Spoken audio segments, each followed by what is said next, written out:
According to Vaishnava Hinduism, there's one supreme being who is called many names by different people around the world at different times.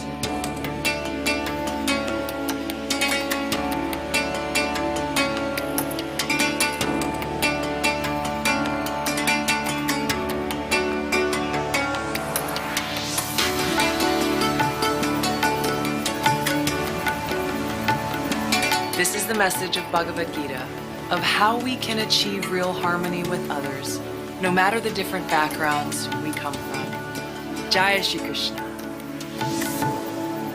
Ladies and gentlemen, Tulsi Gabbard.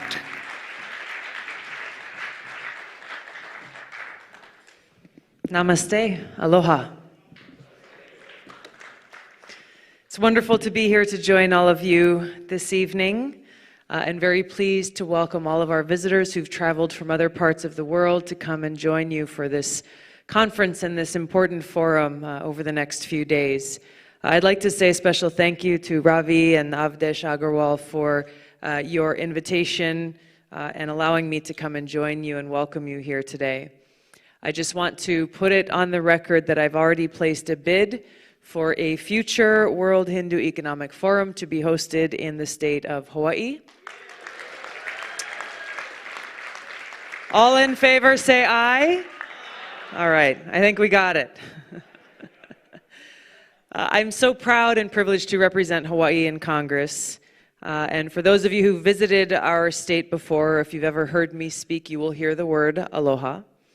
Aloha is a beautiful word that is often used as a greeting to say hello or goodbye. But the real meaning of this word is so much deeper and more powerful than just that. What it really means when you greet someone with aloha, you say, I aloha you, I'm coming to you with an open heart.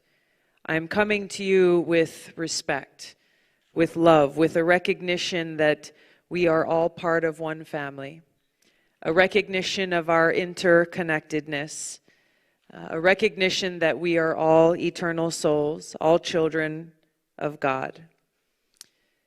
This spirit of aloha is something that has been powerful for all of time, but is important now, especially at a time where we're seeing, sometimes here in the US and in other parts of the world, such divisiveness, bigotry, fear, and persecution. It speaks to the spirituality that unites us. The World Hindu Economic Forum brings together so many great minds and successful people in business from a wide variety of professions and industries around the world. You really exemplify and are the living and breathing examples of the great contributions that Indian Americans have brought here to the United States and that you as Indians have led around the world. As you heard from our Foreign Affairs Committee Chairman, Ed Royce, I'm very honored to be a member of his committee and appreciate his leadership. Never more than now has there been such interest and opportunity and excitement around the great potential that exists between the U.S. and India and maximizing that opportunity between our two countries. We've seen that interest and that commitment and excitement at the top level between the leaders of our two countries. We see it amongst leaders in Congress. We see it in our U.S.-India caucus, the largest caucus that exists in the Congress. We see it in leaders in business, in academics, NGOs, and so much more. I'm proud that we will soon be formalizing a recently established sister state partnership between the state of Hawaii, my home state, and the state of Goa in India.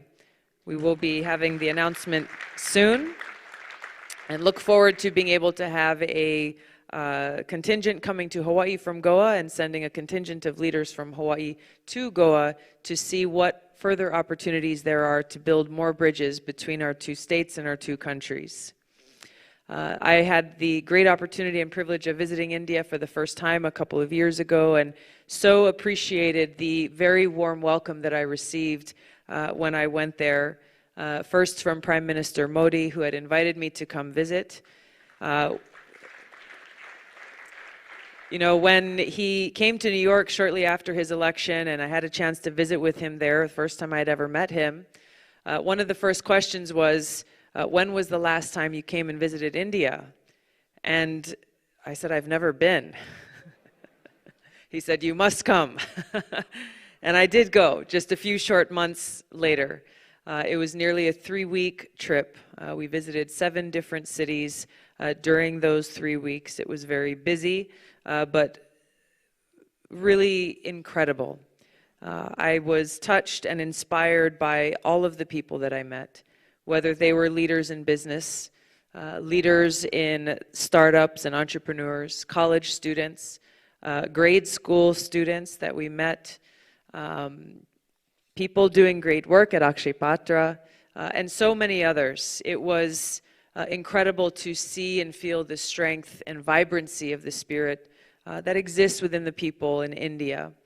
I've talked with so many people who visited there, and one commonality that I often hear from them that they are struck by is the sense of spirituality that I think both Ravi and Desh touched on in their remarks. And that's where, as we are gathered for this Hindu Economic Forum, what I'd like to talk a little bit about is seva and about karma yoga. Understanding that as we are gathered here as Hindus, this is not about religion.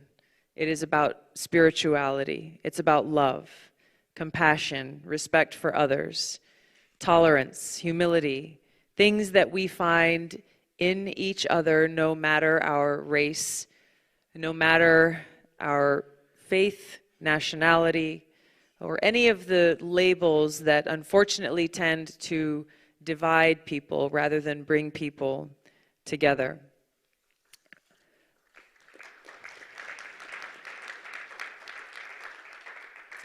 One of the my favorite quotes from arguably the world's most famous Hindu, Mahatma Gandhi, is, "The best way to find yourself is to lose yourself in the service of others."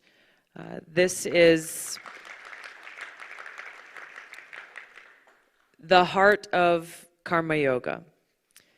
It is at the heart of the spiritual principles that we find taught in the Bhagavad Gita, this great gift that India has provided to the world.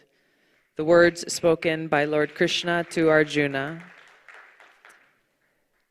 We learn there about Sanatana Dharma, our discovery of our real identity, who we really are, our eternal function, and where we can find happiness. Our true identity being that each of us is spiritual in essence, part and parcel of God, and our natural function is to engage in His loving service and the service of all of mankind. The secret there being, this is where we find true happiness. We understand that karma yoga is rooted in this understanding of Sanatana Dharma. Karma meaning action, yoga meaning in connection with or union with God. Understanding this very relevant application of karma yoga in our everyday lives, no matter our profession, no matter what we do with our lives, we can apply these principles of karma yoga every single day. Everything we do, whether it be large or small, we have the opportunity to make our actions an offering, using our skills, our knowledge, our resources, abilities, strengths, and talents in the service of God, and working towards the physical, spiritual, and mental well-being of others. Now, I know that we have a room full of experts on business, on the economy. You are on the front lines of creating jobs and making things happen in each of your communities here and around the world. I have no shortcuts or economic tips for you. I will leave that to the experts. But I'm here to share really how my own practice of karma yoga in my own life has set me on a path that has motivated what I have done and what I continue to try to do with my life. It has taught me how to view success in a very different way than many people are taught in this modern day world. to view success differently from an average businessman, that it's not just about the bottom line, it's not just about being wealthy or getting rich. And it's an actual understanding that building wealth as the end and in and of itself is a misguided view of what real success actually is. You can replace the word wealth with titles, with education, with status, with social status. All of these things are superficial. But we can see in the world how when we have this misguided view, especially by those who are in positions of power, the consequences can be very dangerous. We see how many of the social challenges that we face in the world, much of the difficulty that people are facing is rooted in this lack of understanding of our true identity, these basic Hindu principles, this understanding of our true purpose in life. This lack of understanding is what is at the root cause of the chaos and confusion and pain and suffering that we see in too many places. Mahatma Gandhi taught us through his example that we cannot overcome the divisive challenges facing our communities, our countries, and the world if we do not recognize and respect each other as children of God, despite our differences of nationality, race, ethnicity, religion, and so forth. And this is why it is so important for leaders in our community, in every sector, leaders in our society, to be those who are motivated by a desire to be of service to others, by a desire to have a positive impact on those around them.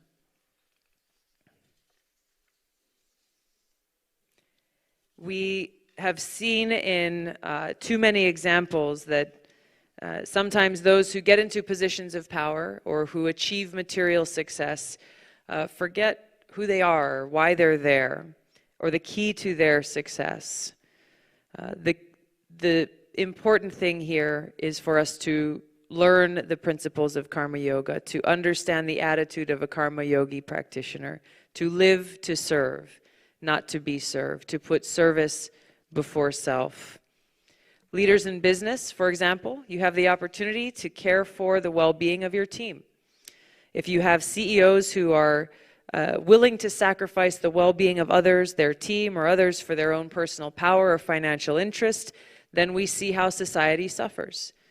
People suffer as a result of that. The implications can be far-reaching. The same goes for those in government, in education, in healthcare, in the military, in law enforcement. The list goes on and on.